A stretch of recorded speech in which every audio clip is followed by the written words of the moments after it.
You promise yourself this time will be different. You say it clearly in your mind, I won't do that again.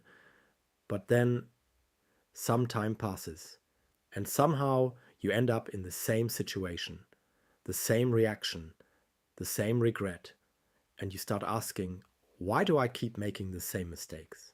The answer is not as simple as willpower. In fact, most repeated mistakes are not about weakness. They are about brain wiring. Your brain is built to conserve energy, so it turns repeated behaviors into automatic patterns. This is called a habit loop. When you react the same way to stress, emotions, or decisions, your brain stores it as a default response. So the next time a similar situation appears, you don't really choose consciously, you default. That's why logic often loses in the moment. But there's another deeper reason: emotional triggers. Most repeated mistakes are not logical, they are emotional. You don't fall into the pattern because you want to.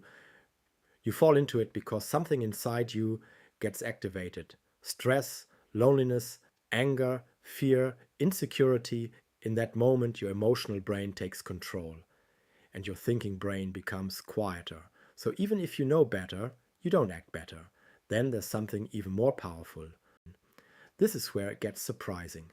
Your brain prefers what is familiar, even if it hurts, because familiar situations feel predictable, and predictable feels safe. So sometimes you repeat the same mistake not because you enjoy it, but because your mind is used to it. Change feels uncertain, and uncertainty feels uncomfortable. So your brain quietly pulls you back into what it already knows. Another hidden factor is lack of reflection. Most people don't truly analyze their patterns. They feel regret, they feel guilt, but they don't study the situation deeply enough to understand the trigger. So the mistake becomes a memory, not a lesson. And without awareness, the cycle continues. But there's something deeper still. Your identity is also involved. If deep down you see yourself as someone who always messes up in a certain area, your actions slowly start matching that belief. Not because it's true, but because your brain tries to stay consistent with your self-image. So what feels like repetition is often identity playing itself out. Now here's the important truth. You don't break the cycle by trying harder once. You break it by understanding the pattern behind it. Because the mistake is not random, it is triggered, stored, repeated. And once you can see the trigger clearly, you gain a small gap between emotion and action.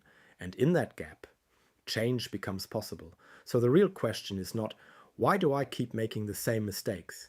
It is, what situation is silently controlling my reaction every time? Because once you see it clearly, the pattern starts to lose its power over you.